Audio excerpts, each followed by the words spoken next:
Good afternoon. This is Sue McKenna from the Centre for Postgraduate Studies at Rhodes University.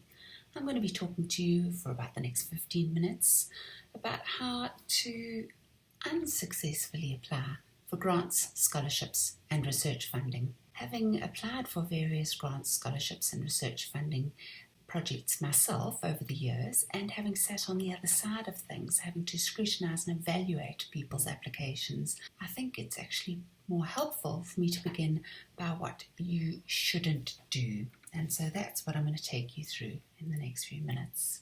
Basically, what I'm going to try and show you are 5 ways to mess up a funding application. Unfortunately, these 5 ways are regularly evidenced by people applying for funding. The first way you can mess up is to ensure a desktop rejection. A desktop rejection is where the person who's in charge of scrutinising all the applications decides that your application is not worthy of being looked at by the judges or the panel or the evaluators. So in other words, it gets rejected before it even gets considered by those who have the power to make the decision as to who gets the money. So why would the person who is preparing all the applications for that panel reject yours? Well, there's a few reasons. Firstly, you've left something out. It asked for copies of transcripts, or it asked for a supporting letter from a referee, or it asked for some other document, or there was a whole section within the application that you left out. But there's something missing. If there's something missing in a very small bundle of applications, you might be lucky. They might contact you and say, oh, by the way, you didn't give us the email address of your referee. But chances are you're applying in a very competitive environment where there's 300 or 400 or 500 applications that are being considered, in which case no one's going to follow up if there's something missing. Your application will simply go straight into the bin. Second way to get a desktop rejection is to miss the deadline. Again, it's a very competitive space where most funders are dealing with massive number of applications. You can miss the deadline by even an hour. Many online systems will literally shut off at the deadline hour, and you may be 5 minutes late and you'll find that you can't access, or you may be 3/4 of the way through filling in your application, the deadline comes and you can no longer hit the submit button. Bear in mind time zones as well, especially if you're applying internationally. If it says midnight, well, midnight may come a bit earlier in whatever country it is than where you're applying from. On the other hand, you may just buy yourself a few hours because of those time differences. The third way to ensure desktop rejection is that you don't meet the criteria. Generally speaking, funders have very clear criteria. Often these are around the mark you have to have from previous applications, experience you have to have, the particular type of previous qualifications. It may be to do with your age, your gender, your race group. If you don't meet the criteria, you are wasting your time expending energy to develop a proposal that will not be considered. If you believe that you should be considered despite the criteria, then it is worth your while contacting the funders and putting a case to them, probably by email, explaining why they should consider your application even though their cut-off date is 32 and you are 33. And perhaps you'll be able to convince them of that. But other than that, I would say do not waste your time applying for something where you don't meet the criteria. If you are a Rhodes University postgraduate student and you're not sure, sometimes the criteria are not quite clear. If you're not sure, email John Gillum in the Research Funding Office if the funding has been advertised internally, and ask him for some advice. For example, the age cutoff. The cutoff age may be 32. Well, I turned 32 in September, for example. If that's the case, you may not be sure if you can or can't apply. If you found out about the funding outside of Rhodes University, I'm sure that our research funding office may well still be able to help you, but otherwise you can contact the funders directly, although I will have a word of warning later on about emailing the funders directly. And of course, get advice from your current supervisor. I strongly recommend you get advice from your current supervisor about every aspect of the process of applying for funding. Different scholarships do call for different kinds of things. Some scholarships are focused very much on only looking at applications from people with very high marks.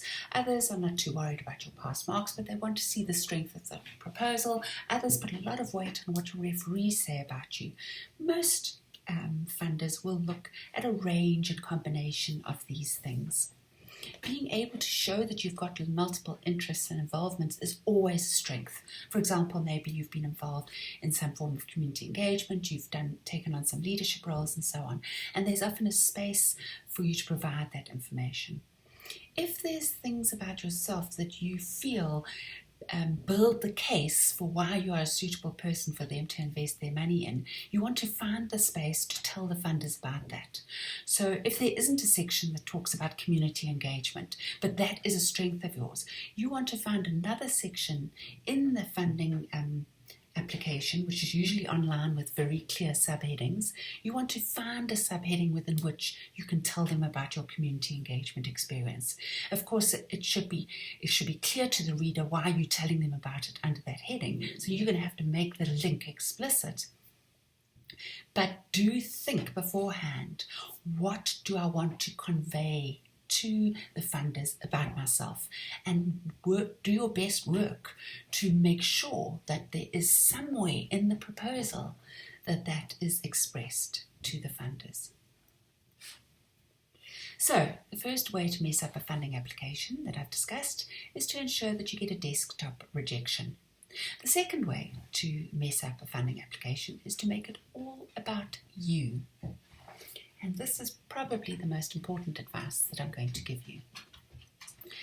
When you look at the criteria, it's very important that you make explicit how it is that you and your study match what it is that they are looking for. So where the funding call is for a particular program or a particular theme or a particular issue, you want to show them who you are and what research you're planning to do is going to align to their intentions and interests and agenda. I recommend that you actually use the language of the call for funding, the call for applications, use their wording in your own proposal application, so that you show them that you know who they're looking for, what their interests are, what their intentions are.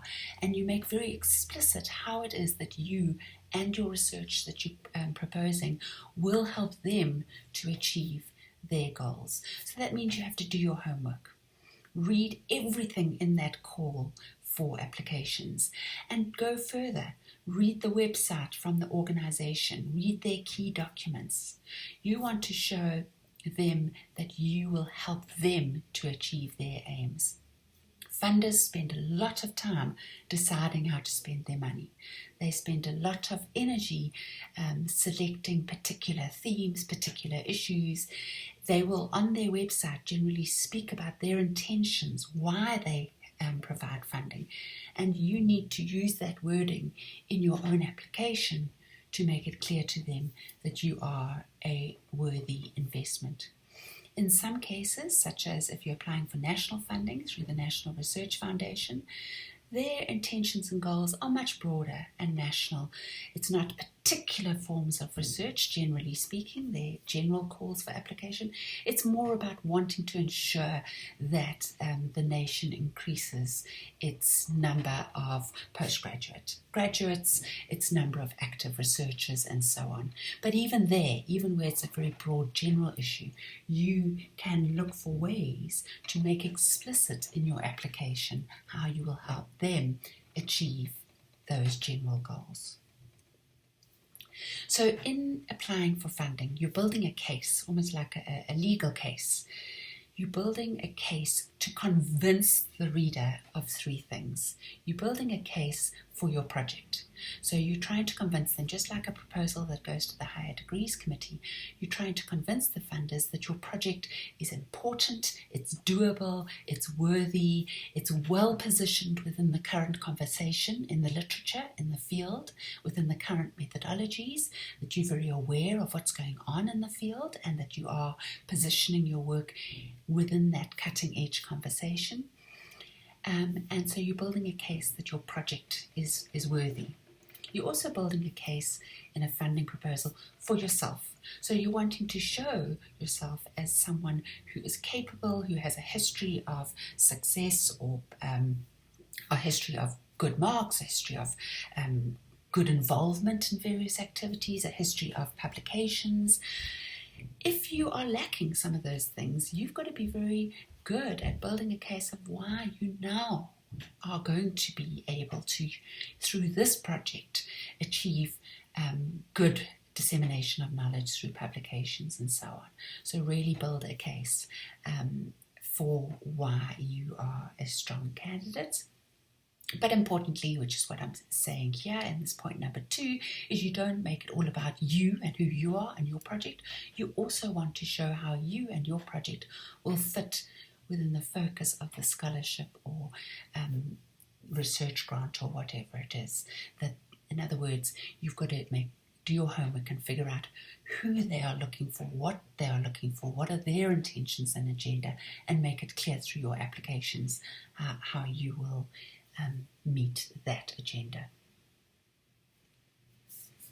So you do need to demonstrate competence, you need to show how your study will contribute to their concerns, but it's really hard because you have to do all this with humility. So you never want to sound as if you are arrogant, as if you are full of yourself.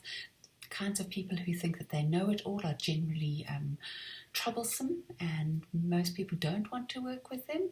The kinds of people who instead show enthusiasm, excitement, engagement, commitment to the project, those are the people you want to give your money to. Having said that, don't hide your light under a bushel. If you have any achievements, if you have had certain successes, make sure that you work that into your application wherever possible. Right, the third way to mess up a funding application is to leave it to the last minute. Funding applications take time. It's not worth having a kind of generic funding application that you think, oh, well, I've only got a day, but I'll just rush something off, or I'll just send the same sort of application I sent last time. It's a waste of your time. It might only take you an hour or two, although I doubt it, but let's say it only took you an hour or two to rush something together, to cut and paste from somewhere else and to send it off. That's an hour or two of your life wasted. Because a funding application that's put together at the last minute is not going to get funded, particularly given that I've already said you need to craft it that makes it a clear case for yourself, for your project, and for how this project meets the goals of this particular funding instrument. Another reason not to leave it to the last minute is because most applications will call for references. Sometimes you have to attach the actual reference, and that takes time. It takes time to contact a potential person to write a reference for you, to remind them when they don't send it to you, to then get it. And there are various other attachments that might be needed as well. For example, transcripts of previous qualifications. It's a good idea when you decide to apply for certain funding to write a list for yourself of all the documents and attachments that you will need, and to work backwards from the deadline to make sure that you get them. In many cases, though, you don't attach the actual reference letter, but rather you attach the contact details of people that the funders can contact to give references for you and for your project.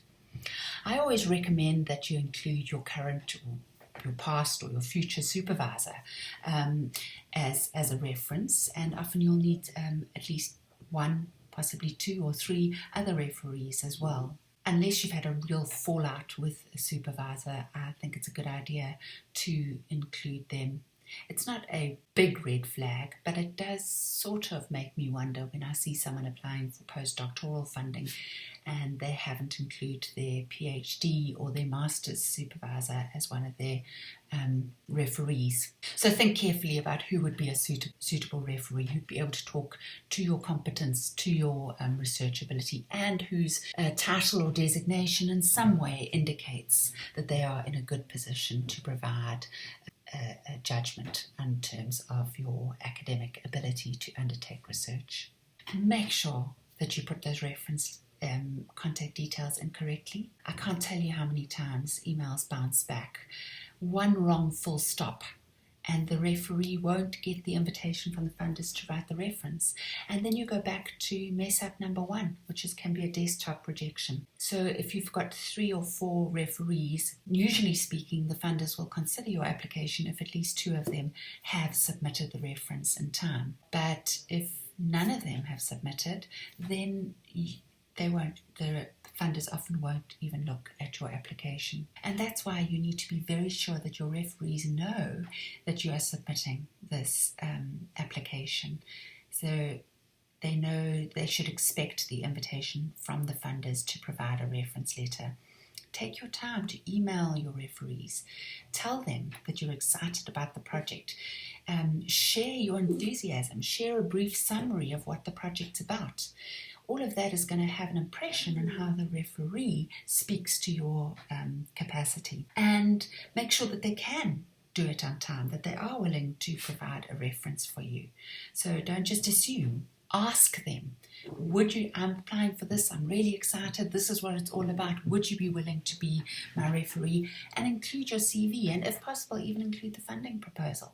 But definitely including your CV helps. Often I draw from that CV in my reference letter for people. Fourth mess up that you can make is to misread and don't proofread. You've got to allow time for this. If you are literally typing into the online box as the clock ticks towards the midnight cutoff, you are inevitably going to include a number of spelling and grammar errors.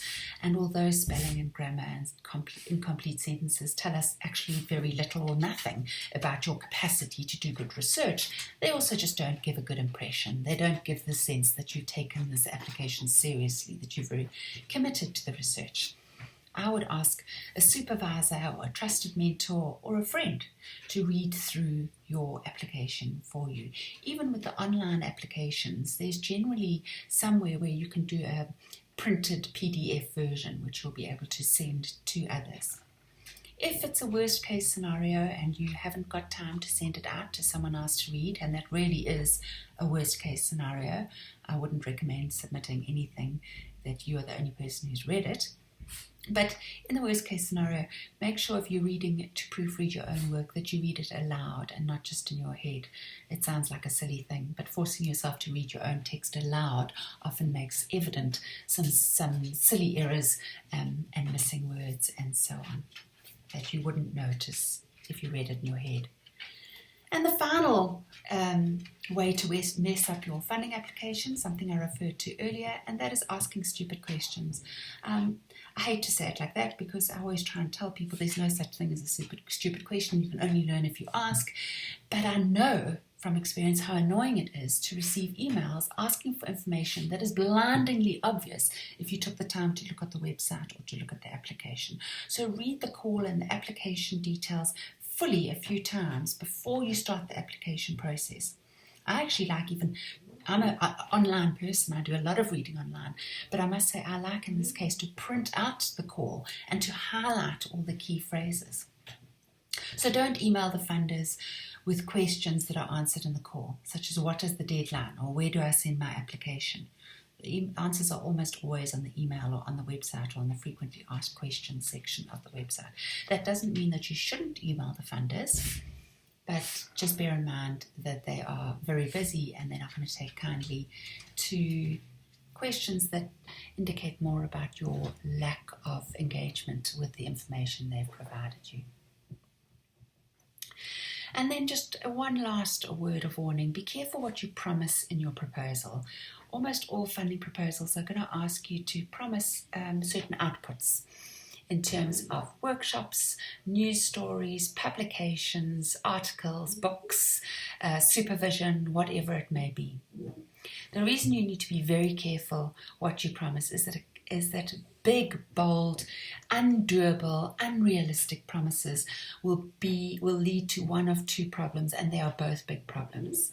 Unrealistic promises can either lead to your proposal being rejected because it's not convincing, and there's a sense, well, this person clearly doesn't have a sense of how much work is involved, and so how can they go ahead and do the research if they don't even have a sense? They think they're going to have 5 journal articles and 3 books in 2 years. That's unrealistic. If you're not sure what is convincing in terms of what's realistic, speak to others. Speak to your supervisor, speak to your mentor, have a look at previous applications if you possibly can. And if you have been successful in getting funding, please share your successful application with others. It really is only through the generosity of collaboration and sharing successful experiences that we come to learn the rules of the game, so to speak. And I think those people who hold their own successes very closely to themselves and don't help others are not generous in the sense of academic generosity that we really desperately need in these times. So you don't want unrealistic promises that will lead to your proposal being rejected because it gives a sense that you don't know what's entailed. But the alternative is almost just as bad. You make these unrealistic promises and you get successful, you get the funding. But you then have to report back on your progress and your outputs on the basis of what you said in that application. So you need to think it through very realistically. You don't want to get the funding for the first year and then find out that you don't get the next year's tranche of money because you aren't meeting your own progress output indicators that you yourself set in your proposal. You don't want to find that it's the end of the project and your funders are not very happy with you because you didn't do what you said, or it makes it less likely for you to get future funding. So you want to promise the kinds of things that are going to make them excited about your study, the kinds of things that meet the agenda that the funders have, but you don't want to make those promises so unrealistic that you're not going to ever achieve them. I think that's it from me for now, and I wish you all the best with applying for funding for your own postgraduate studies or research. Keep well.